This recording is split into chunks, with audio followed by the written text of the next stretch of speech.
Hey guys, welcome back. Eric Smith, contributor on the Five Reasons Sports Network here, also a co-host of the Scouting Combine with Hassan Patel. And in this video, we're going to go over my Week 9 grades for the Miami Dolphins offensive line.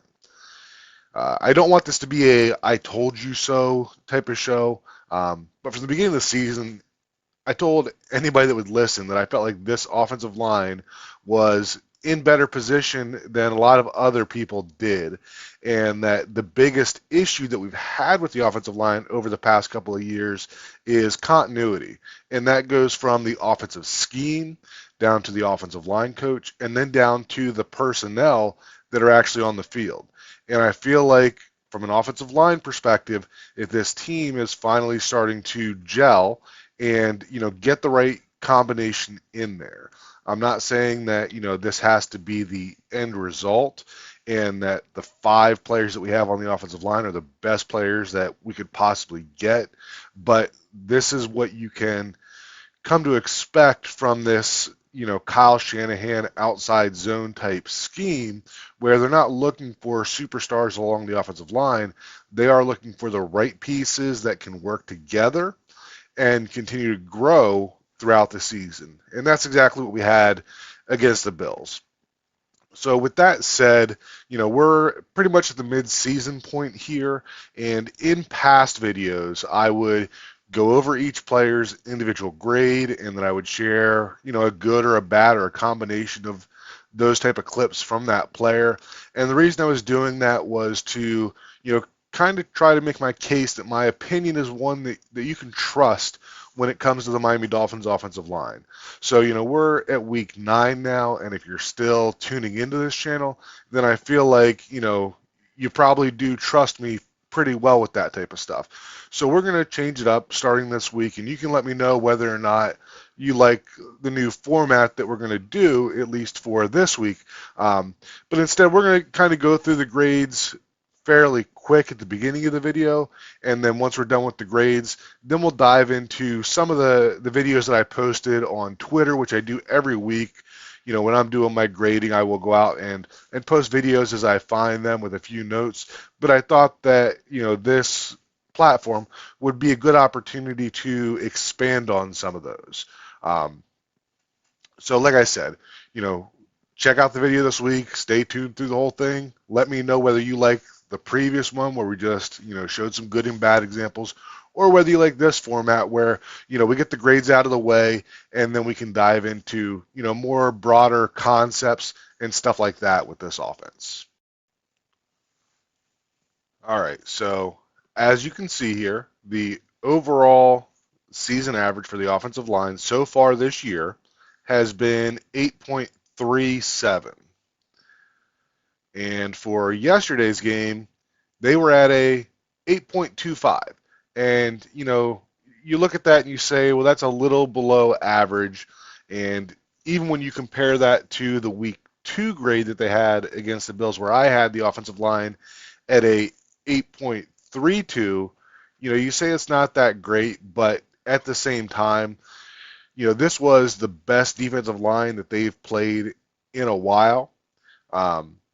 So I don't think it was that surprising to see the grade be close to the season average.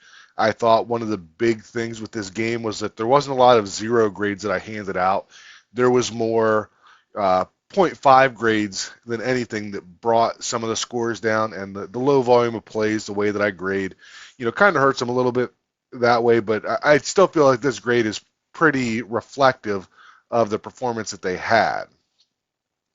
So you can see now that we had the same five players once again, and here in parentheses I have those players' individual grade so far this season. And our lowest graded player on the offensive line against the Bills this week was Liam Eichenberg. You can see that he came in at a 7.68, slightly below his season average. Again, not an awful game from him. I think that the way that the grading has worked out, that probably if you're around an 8, you're in pretty solid position. I don't think there was a lot of zero grades for Liam, but like I said, just several, 0.5 grades, which is, you can come to expect that when you're playing against one of the better defensive lines. But that means that, he's not just getting, you know, beat like a drum. He's, still doing his job okay. There's just still room for improvement there. Our next one is going to be left guard Rob Jones. You can see that he is a little above his season average at 7.79. His 7.54 season average, that was brought down by some early season poor performances, but he has performed pretty well, especially the last few weeks, and that continued this week. Like I said, around 8 would be a good score. There's always going to be some athletic limitations with Rob Jones, but these guard positions are the lower value positions on the Dolphins offensive line, and if you're going to have players that are scoring on the lower end for you, then those are the players that you probably want doing that. Our next player is Austin Jackson, coming in at 7.95. You can see that his season average is 8.67, so this is a bit below that. The Bills were always a tough matchup for Austin Jackson. When I look back at his week 2 grade, he was a little higher than that in week 2 as well. But he had some really impressive plays in this game, and I think that he was able to cut down on some of the really bad ones compared to that game. And then we get to Teron Armstead jumping up to an 8.73. I had a total of 3 negative plays for him. But again, that wasn't just 3 plays that he just flat out got beat. That was 3 plays that, when you add it up, right? The ones he got beat really bad are zeros, and the ones that he, could have done a better job were 0.5s, and those added up to a total of 3. And when you compare that to the number of plays that he played and then put it into the formula for the grades, you come out to an 8.73, which is pretty darn close to his season average. And then not a surprise here that Aaron Brewer continues to improve every week, and that's saying a lot considering how well he's played, coming in at a 9.05, the highest this week, and continuing to bring his season average, which is also the highest on the team, up. Again, just a really good game by him. For him, I only had a total of 2 plays that were marked down. I think that all 4 of those may have those 2 points may have all been half points. I don't recall having a 0 graded play for him. So again, just a continued good season for Aaron Brewer. When you look at those grades, you might feel like those grades weren't as high as some of the ones we've seen recently, and they weren't. But when we look at how they've progressed through the season, and when you talk about these past couple of weeks, right, one thing we've talked about over and over again is that you don't have that player who has the significantly low score, right? You had Eichenberg that did that back in week 5. You had Jones with his worst performance in week 4. And then you had Teron Armstead and Robert Jones back here in week 3. But outside of those, the grades have been, towards the top end and fairly consistent. So this is what we're looking for. We're not looking for everybody to be up here in the 10 range. That would be phenomenal, but it's not realistic, right? But if we can get everybody kind of close, performing pretty well, and we can avoid having that grade down here in the the low 7s, then you're probably going to be looking at a pretty good week most of the time.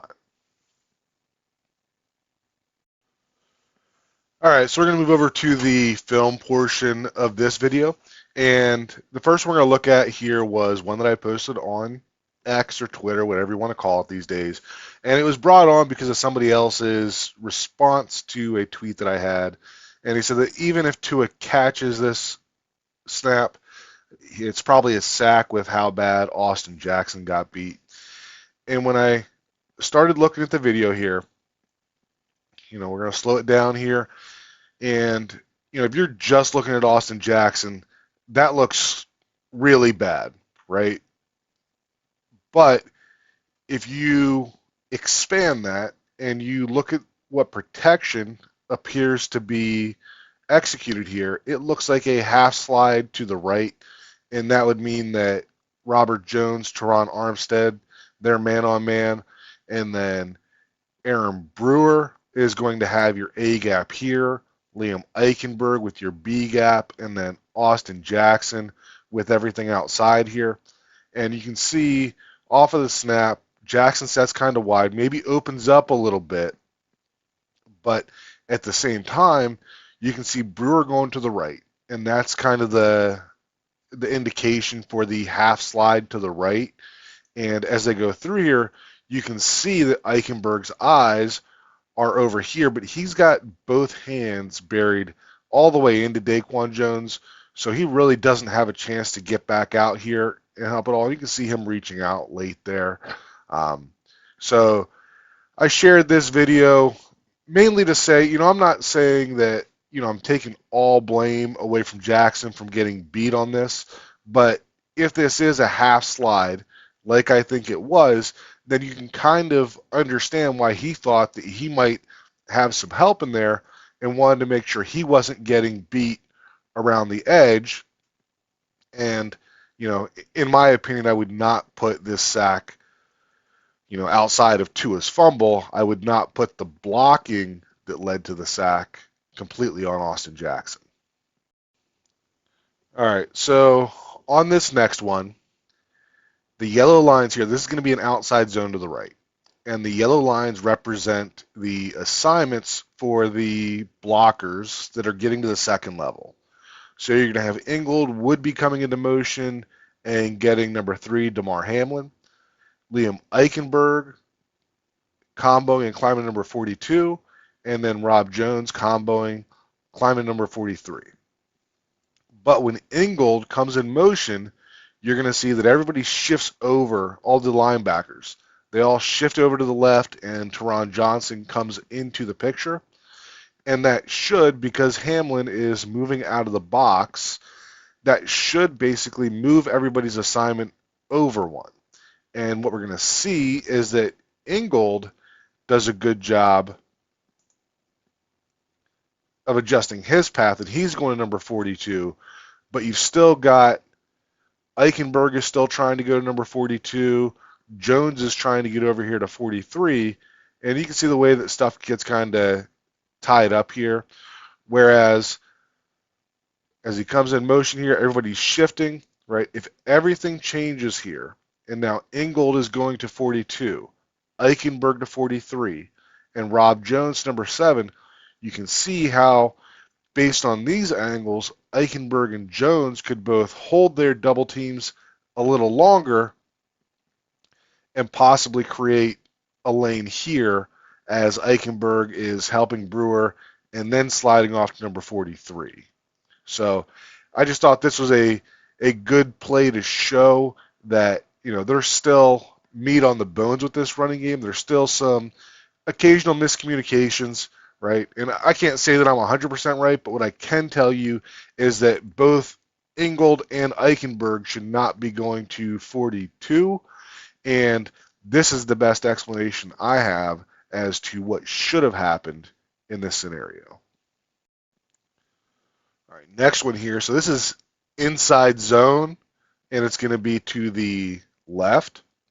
And I give Mike McDaniel a lot of credit because he ran inside zone on the previous play, and it wasn't successful. And in the past, we've seen him go away from it, but he stayed with it this time. And what our lines represent here is that Armstead getting the end, Jones is one-on-one, and then Ingold is going to insert to this backside linebacker. So what you're going to end up having here is Brewer, Eichenberg, and Jackson have a really nice three-man combo. And you can see that it almost looks like a triple team on number 92, right?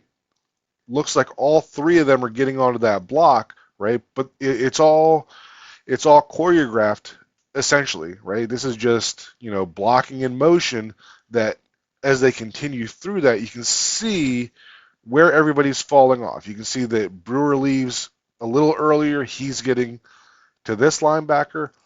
Eichenberg holds that double a little longer before he tries to slide off, and you can see they kind of overrun it, and Jackson ends up on him.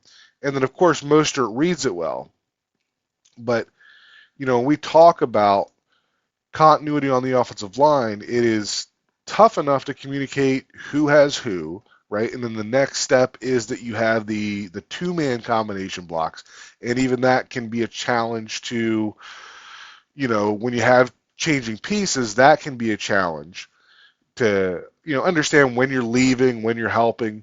But then when you get into the three-man combinations like you have here, this is the type of stuff that doesn't happen in year one. It doesn't happen if you have pieces changing, but when you have the same five guys for most of the season, this is the kind of rewards that you can get for that. All right, and then just a quick one here. This is going to be, we're looking at Austin Jackson here, and this is just going to be a power to the right. You can see that Ingold's getting inside, trying to seal that defensive end, and Rob Jones is pulling around leading up to the front side linebacker there. But the key to this whole play is that Austin Jackson here is taking this defensive tackle, and he is blowing him all the way across the formation, right? And you can see that despite Ingold not really even touching that defensive end, he's in solid position to make him go around, which is okay, but certainly not going to call this a good block. But what really makes it is that even though Ingold misses that block, look at how far Jackson has moved that guy over, right? He's starting, a little off of the center line here, and by the time that Mostert reaches that hole, he is clear to the other side of the hash mark, and that's what creates the space that allows this play to work. All right, and then this next one, so two new concepts the Dolphins used this week for the first time that I've seen, and the first one is just a traditional draw play. I haven't seen them use it all year. They used it twice against the Bills. The first time was a little more successful than the second time. But the other concept that they introduced for the first time that I've seen them run is what's called a crunch concept, right? So when you have, one guard pulling, typically that's a trap play, and then you get two guards pulling, and that's either a influence trap or it could be, old school sweep, right? But your linebackers are going to key on your guards. So in crunch, what ends up happening is that both of these guards are going to pull to the left, right? And that's going to get the linebackers moving that way a little bit. And the reason they want to do that is that now they are bringing the fullback, and he is going to wham the defensive tackle here. So you're getting, your second level guys all moving here. Austin Jackson is going to seal to the outside, and then we're going to get the wham block. So this is, crunch is essentially a combination of trap and wham. And you can see for the Dolphins, this worked out really well this week. Right, so off the snap, you can see those linebackers, they didn't really flow the way that you probably would have wanted to, but you can still see the hesitation because they're reading, the guard to the halfback, right? So he hesitates. Jackson's getting a good kick-out block there, along with Durham Smythe. You get a solid block by Ingold, and then we're just off to the races, right? So this is just a fun play. Again, not a day one type install. You have to have run wham in the past so your fullback knows how to block this. You have to run trap in the past so that teams respect it. And then when you can put it all together, right, now you're getting into, like I said, guards pulling, and your fullback is kicking out, right? And that is what we call crunch. Next one here. So I was at the game on Sunday in Buffalo, and this was in the end zone where my seat was. And, I tweeted then that I had noticed the block by Austin Jackson here, and that I felt like when we watched the All-22 that we'd be pretty impressed with that. And I can tell you that I was when we saw the play on the All-22 here. So this is going to be an outside zone to the right. So Austin Jackson is going to be trying to get to number 56 here, which is, this is a tough angle to get to. You can see how quickly he gets off the ball, that he doesn't even need the help from Janu Smith here. Gets into great position, but as you can see, he's got the guy wrapped up.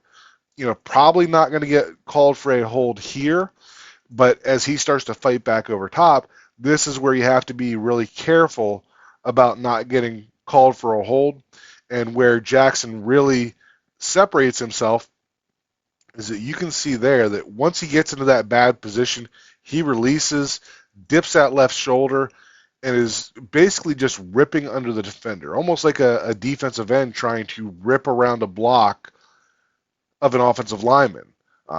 You're not going to find this block very often, right? The fact that he is able to get off the ball, get into position right away, get his feet around, and then have the awareness to realize that, might get called for a hold if you stay in that position, but you can't just let him go completely, right? If he gets in this position and just lets number 56 go, he's going to scrape over and make the play on Achane, instead of just grabbing a face mask that could have been called as well. But rather than just letting him go and giving up on the block, the ability to dip the shoulder and just continue through that, that's a high level block. And, you guys should really enjoy that and appreciate what Austin Jackson brings, especially in the run game. And then another one here. So Mike McDaniel, a few weeks ago, he talked about outside zone being the core concept of this offense, that basically everything runs off of that, even though he didn't, show a huge commitment to running outside zone early in the season. By my calculations, the first 4 weeks, he didn't run outside zone more than 10 times any week. And that jumped up to 17 against the Patriots and 20 against the Colts. They had less drives against the Cardinals, but ran it 12 times. And then this week, I had him back up to 16. And when you see plays like this, you can understand why you want this to be a core concept of your offense. And where I want you to focus is Rob Jones, right? And this is not a great block, right? I'm not going to tell you this is a highlight. This isn't a Pro Bowl level block, none of that. But what I do want you to see is the way that the outside zone creates this horizontal displacement is what it's called. And that's why when you look at the running backs that they bring into this system, the thing that they value most is the vision, right? And that's what you have here is that, if you're looking at this leverage right now, you probably try to stay on path here, probably try to hit this up right between Eichenberg and Brewer's block, right? But you can see that Achane is seeing, look at all that space develop, right? Armstead does a good job of sealing him. Even though Jones is not, Rob Jones is not necessarily trying to move Daquan Jones laterally, that's exactly what's happening, and that's creating this massive gap that, a guy like Achane is quick enough to read, hop back into it, get through an arm tackle, and get a good gain there. So, again, when you have the same pieces, it helps the running back too that they're used to seeing this type of stuff. Right? He can tell that, Jones doesn't have great position there. He might not be able to seal Daquan Jones to continue on path there, but you can see that this big, patch of green grass and cut back into it for a big gain. So this is just a good example of why outside zone is a core concept in your offense. Makes a lot of sense. All right, and then last video here for the week. What I want you to look at here is the leverage of Aaron Brewer on the linebacker that he'll be going after and the leverage of Teron Armstead on the linebacker that he's going after.